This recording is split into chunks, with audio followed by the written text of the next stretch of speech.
Assalamu alaikum dear cadets. I am your teacher Abdul Rahman from Cadet College Fatehjang and I welcome you all into our new lecture of 9th class physics.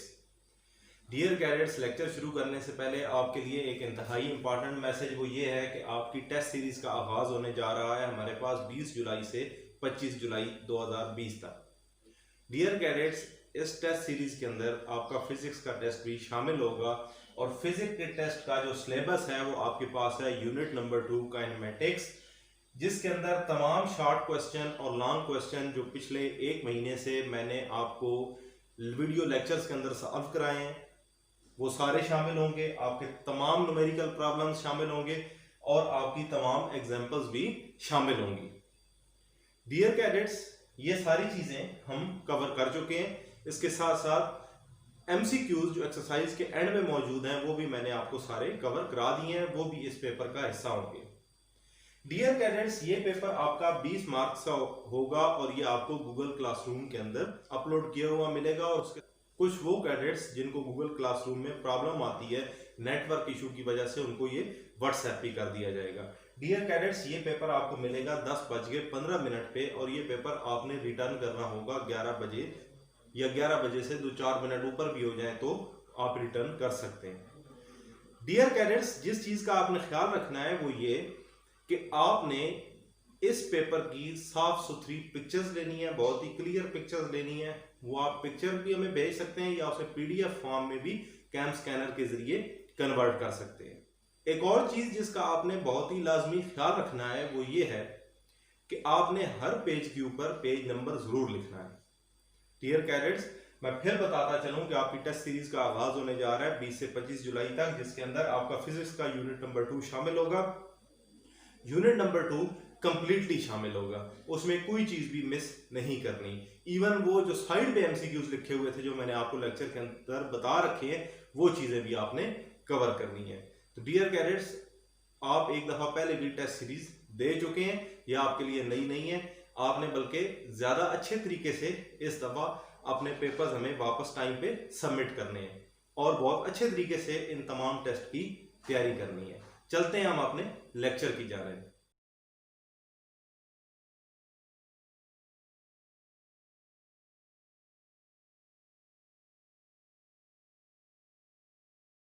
Dear cadets, हमारा आज का जो lecture है ये है unit number 3 से related. आज हम स्टार्ट करने जा रहे हैं यूनिट नंबर 3।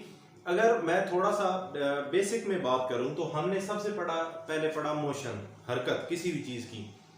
तो सबसे पहले हमने जो टाइप ऑफ फिजिक्स पढ़ी थी वो थी मैकेनिक्स। मैकेनिक्स में हमने पढ़ा कि इसमें हम किसी भी चीज की मूव करने की वजूहात पढ़ते हैं, मोशन के बारे में स्टडी करते हैं, उसके जो रिलेटेड एस्पेक्ट्स होते हैं उनको स्टडी करते हैं। फिर मैकेनिक्स की आगे फर्दर 2 ब्रांचेस हैं, एक आपके पास पूरा यूनिट नंबर 2 है और एक यूनिट नंबर 3 पढ़ने जा रहे हैं हम। यूनिट नंबर 2 में हमने पढ़ा था काइनेमेटिक्स। ये आपके पास है तो स्टडी ऑफ मोशन, लेकिन विदाउट कॉजेज।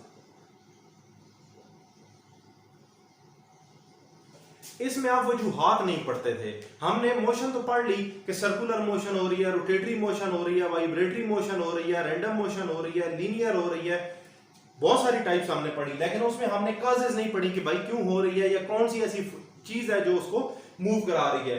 तो ये तो हमारा यूनिट नंबर 2 था जो कंप्लीट हो गया, जिसमें हमने सारी चीजें कवर कर ली, न्यूमेरिकल कवर किए, उसमें इक्वेशन ऑफ मोशन को कवर किया। लेकिन अब हम पढ़ने जा रहे हैं डायनेमिक्स। डायनेमिक्स भी ब्रांच है मैकेनिक्स की, मोशन की स्टडी है लेकिन विद कॉजेज है।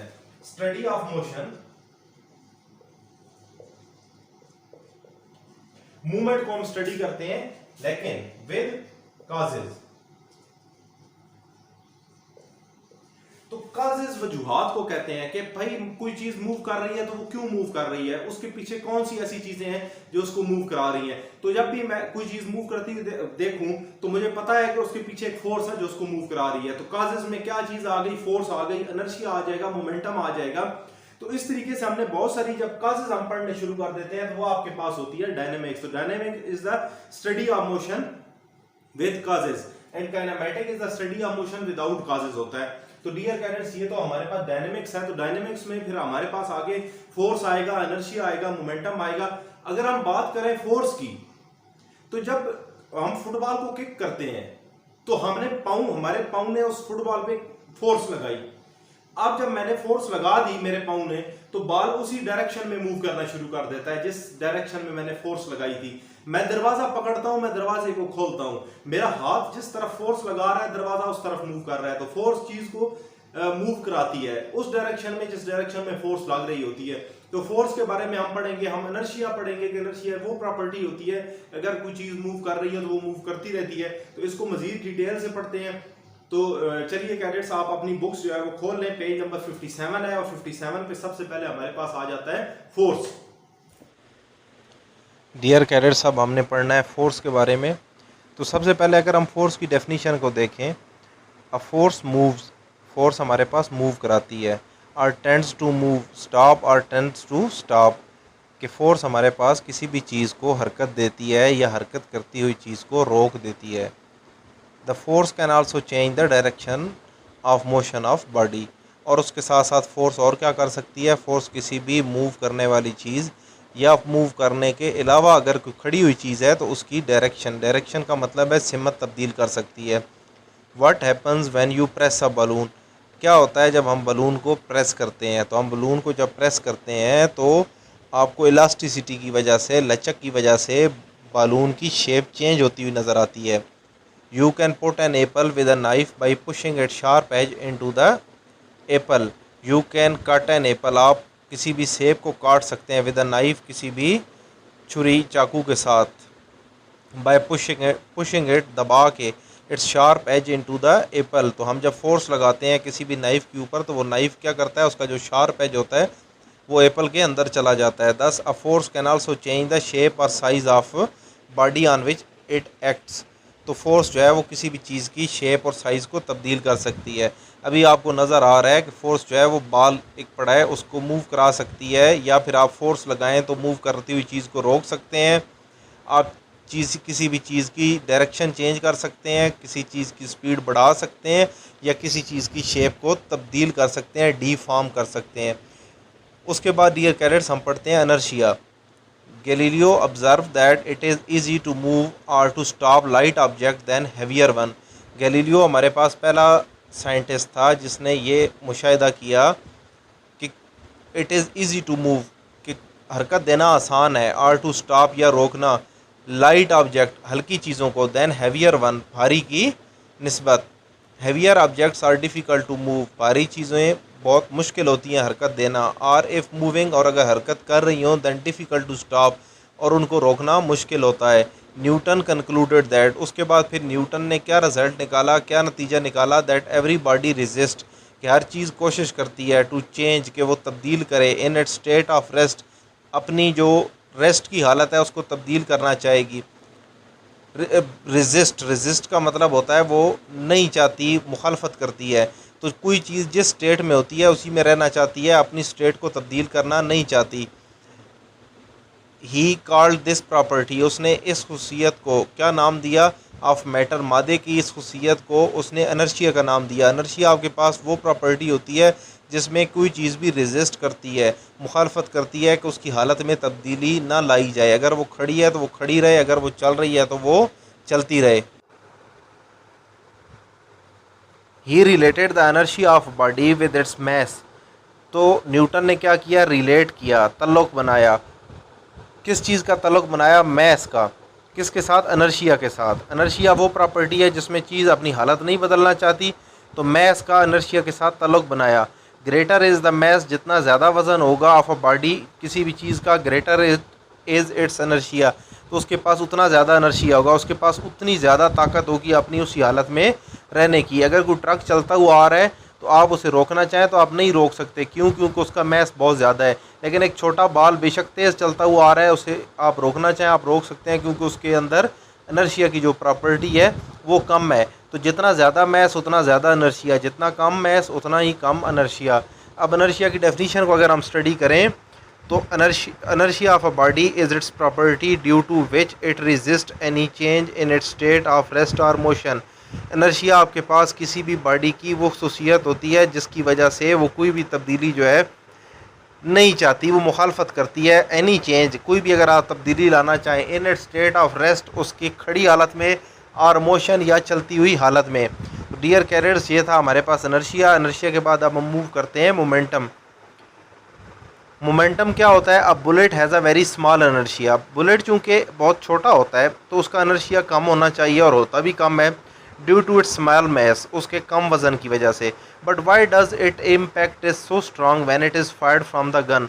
लेकिन जब वो जाके किसी चीज़ को टकराता है तो वो जो इम्पैक्ट है उसका, वो इतना मजबूत, इतना सख्त क्यों होता है जब उसे गन से फायर किया जाए बुलेट को। On the other hand, the impact of a loaded truck on a body coming in its way is very large even if the truck is moving slowly. दूसरी तरफ अगर आप देखें, कोई भी भरा हुआ ट्रक है, लोडेड ट्रक है, वो आपके रास्ते में आ रहा है तो उसकी भी जो टक्कर होती है वो बड़ी ज़ोर की होती है, चाहे वो आराम से क्यों ना मूव कर रहा हो। टू एक्सप्लेन सच सिचुएशन, इसी हालत को एक्सप्लेन करने के लिए वही define a new physical quantity, हम एक नई तबई मकदार को एक्सप्लेन करते हैं जिसे हम मोमेंटम का नाम देते हैं। Dear careers, momentum of a body is its quantity of motion it possesses due to its mass and velocity. Momentum किसी भी बॉडी की वो खसूसियत होती है, या किसी भी हरकत करने वाली बॉडी की वो खसूसियत होती है जो उसके पास दो चीज़ों की वजह से होती है। ड्यू टू इट्स मैस, उसके वज़न की वजह से, एंड वेलोसिटी, और उसकी रफ्तार की वजह से। तो मोमेंटम आपके पास वो क्वांटिटी है, हरकत मोशन की वो क्वांटिटी है जो किसी भी चीज़ के पास होती है ड्यू टू इट्स मैस, उसके मैस की वजह से, एंड वेलोसिटी, और उसकी वेलोसिटी की वजह से। डियर कैरियर्स, हम मोमेंटम को डिनोट करते हैं पी से। अब जैसा कि हम पढ़ चुके हैं कि मोमेंटम जो है वो दो चीज़ों के मिलने से बनता है। The momentum P of a body is given by the product, दो चीज़ों को जब हम ज़रब करते हैं, मैस और वेलोसिटी, एम और वी को, तो हमें मिलता है momentum P is equal to M V. अब मैस का अगर हम देखें तो यूनिट हमारे पास होता है किलोग्राम, वेलोसिटी का होता है मीटर पर सेकेंड, तो किलोग्राम मीटर पर सेकेंड। अब किलोग्राम आपके पास जो है वो होगा मैग्नीट्यूड आ जाएगा, और जो वेलोसिटी है वो इसको डायरेक्शन दे देगी। तो इस तरह ये जो क्वांटिटी बनेगी ये आपके पास बनेगी वेक्टर क्वांटिटी।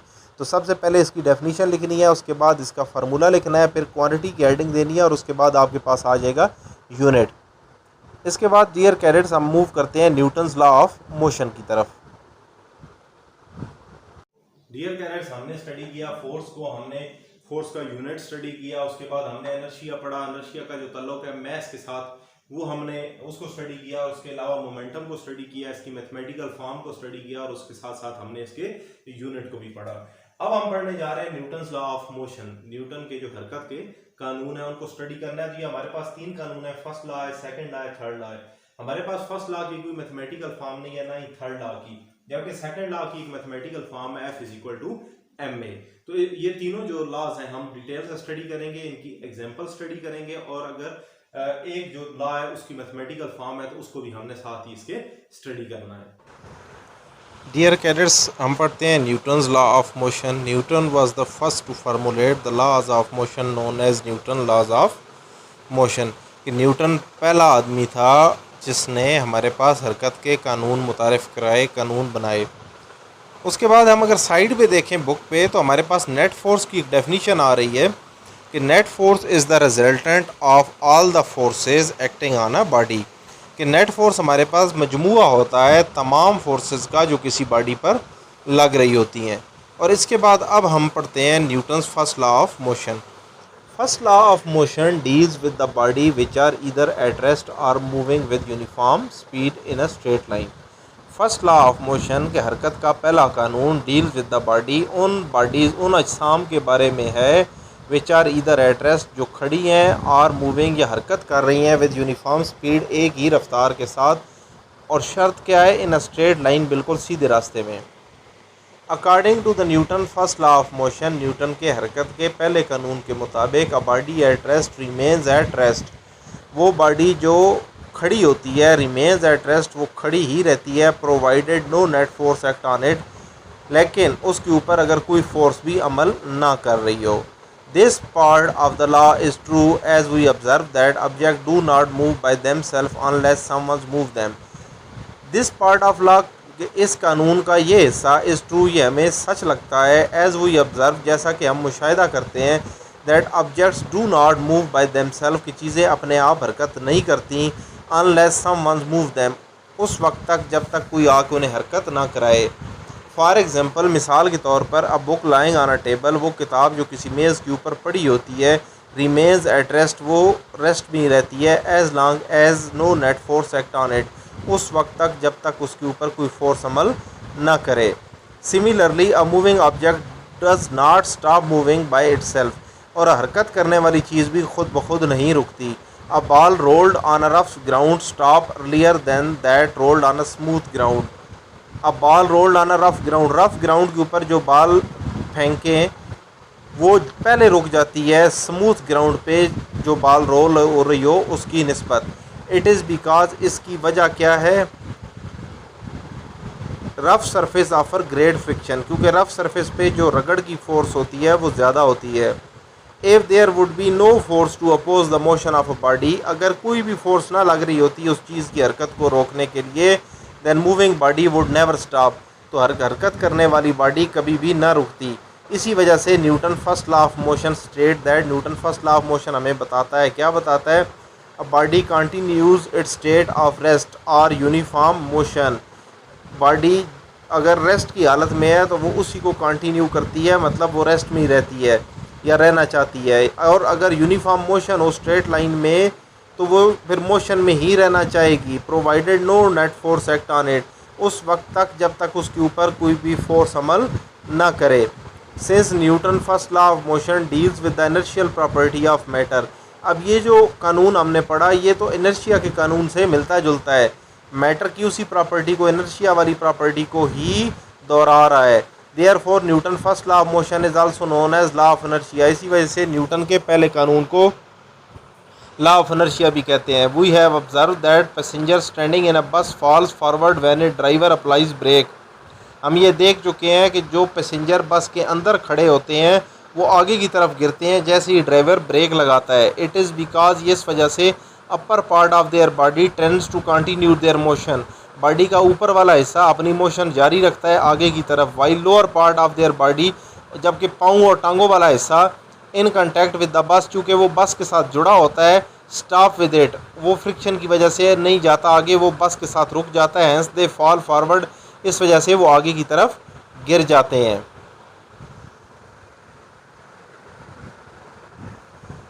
और डियर कैडेट्स, अगर हम इसकी एग्जांपल की बात करें तो हमारे पास इनर्शियल प्रॉपर्टी की एग्जांपल हमारी अर्थ है, जो अपने ऑर्बिट के अंदर इनर्शिया की वजह से मूव करती रहती है और अपने ऑर्बिट से बाहर नहीं जाती।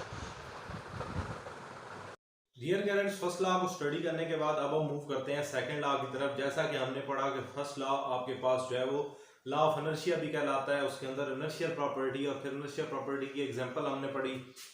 अब हम मूव करते हैं Newton second law of motion, और Newton second law of motion ही की जो स्टेटमेंट है, जो डेफिनेशन है, वही आपको उसकी मैथमेटिकल फॉर्म ही देती है। व्हेन अ नेट फोर्स का मतलब होता है total force, x on a body, जब भी किसी चीज पे टोटल फोर्स अमल कर रही हो, मैं एक हाथ की फोर्स लगाता हूँ, दूसरी फोर्स लगाता हूँ, तो ये दो तीन फोर्सेस जब इकट्ठी हो जाती हैं एक ही सिमत में, तो उसको नेट फोर्स कहते हैं। When a net force acts on a body it produces acceleration, मैं किसी चीज पे फोर्स लगाता हूँ, उस फोर्स लगने से वो चीज मूव होगी, मूव होने का मतलब वो एक्सेलरेट होगी, वो उसमें उसकी रफ्तार बढ़ेगी। तो व्हेन अ नेट फोर्स, जब कोई भी force acts on a body किसी भी बॉडी पर लगती है, तो इट प्रोड्यूसेस, क्या प्रोड्यूस करती है, acceleration, it produces acceleration in the body, उस बॉडी के अंदर एक्सेलरेशन आती है, वो बॉडी मूव करना शुरू करती है, किधर, in the direction of net force, जिस तरफ आप फोर्स लगा रहे होते हैं बॉडी उसी डायरेक्शन में मूव करती है। तो उसके बाद क्या होता है, उसके बाद अब यहां से जो इसका सेकंड पार्ट है डेफिनेशन का, वो आपको इसकी देगा मैथमेटिकल फॉर्म।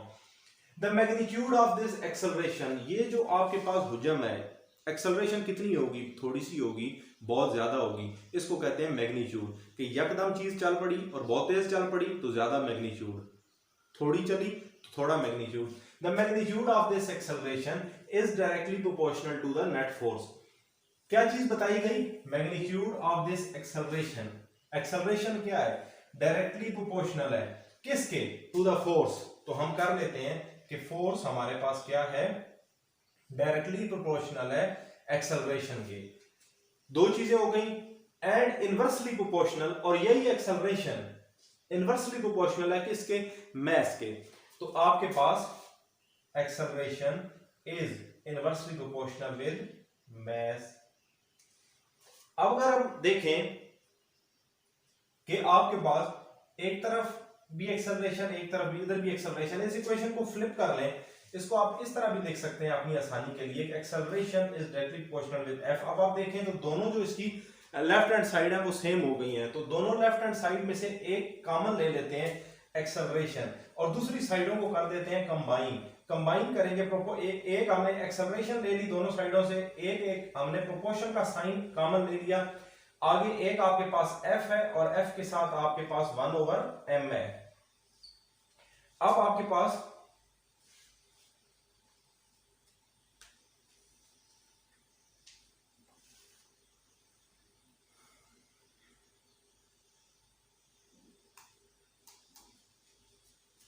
तो डियर कैडेट्स, अब आपके पास acceleration proportional f divided by f ऊपर मल्टीप्लाई हो जाएगा और नीचे m इसके डिवाइड हो जाएगा। तो एक्सेलरेशन आपके पास क्या आ गई, f डिवाइडेड बाय m आ गई। अब हमारे पास रूल ये होता है कि जब हम एक्सेलरेशन का प्रोपोर्शन का साइन खत्म करते हैं तो वहां पे इक्वल लगाते हैं और इक्वल के साथ एक कांस्टेंट लगाते हैं। उस कांस्टेंट की कोई वैल्यू होती है जिसे आप कांस्टेंट ऑफ प्रोपोर्शनैलिटी कहते हैं, k, और साथ f डिवाइडेड बाय m। अब इस केस में जो k की वैल्यू आएगी वो आएगी 1। Acceleration is equal to 1 divided by f over m। अब 1 किसी चीज से मल्टीप्लाई और डिवाइड हो फर्क नहीं पड़ता, तो इस इक्वेशन को m जो डिवाइड हो रहा है यहाँ पे उस उधर ले जाएंगे, तो ये हो जाएगा ma is equal to f, या इसे दूसरे अल्फाज में f is equal to ma भी लिख सकते हैं। अब चूंकि ये फोर्स है तो न्यूटन सेकंड लॉ के अगर यूनिट की बात करें हम, तो हम कह सकते हैं कि इट्स यूनिट इज, क्योंकि फोर्स है तो फोर्स का यूनिट आपके पास न्यूटन होता है। तो dear cadets, Newton second law का जो यूनिट है वो आपके पास न्यूटन होगा।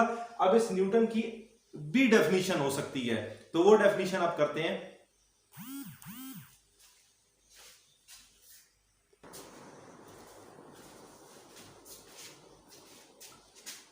तो डियर कैडेट्स, हमारे पास जो आखिरी चीज आई वो थी f is equal to ma। अब यहां पे अगर हम यूनिट की बात करें तो इसका जो यूनिट बनता है वो बनता है न्यूटन्स, और Newton is denoted by capital N, बल्कि ये स्मॉल n से होगा। तो उसके बाद हम बात करते हैं कि न्यूटन को यहां पे कैसे डिफाइन कर सकते हैं आप। तो इस f को 1 न्यूटन इज अ फोर्स, कि 1 न्यूटन एक वो फोर्स होती है दैट प्रोड्यूसेस, जो पैदा करती है, दैट प्रोड्यूसेस एक्सेलरेशन।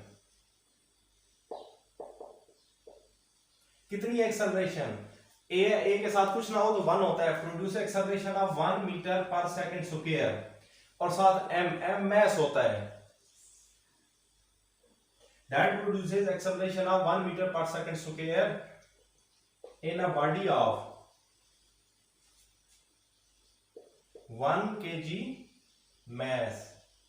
तो डियर कैडेट्स, ये हमारे पास 1 न्यूटन की डेफिनेशन है, और इस 1 न्यूटन की डेफिनेशन को आप इस तरह भी एक्सप्रेस कर सकते हैं कि 1 Newton is equal to 1 kg, और साथ ही एक्सेलरेशन आपके पास आ गई 1 मीटर पर second square.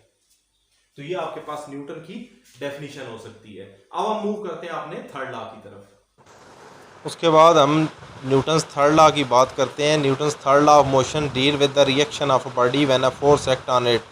Newton third law हमारे पास एक्शन और रिएक्शन पे इन्हिसार करता है। Let a body A exert a force on a body B, अगर एक बॉडी ए फोर्स लगा रही हो किसी बी बॉडी पर, the body B react against this force and exert a force on body ए। तो इसी तरह बॉडी बी भी उसी फोर्स के जवाब में बॉडी ए के ऊपर एक फ़ोर्स लगाती है। आप देख रहे होंगे कि एक आदमी एक चट्टान को धकेल रहा है।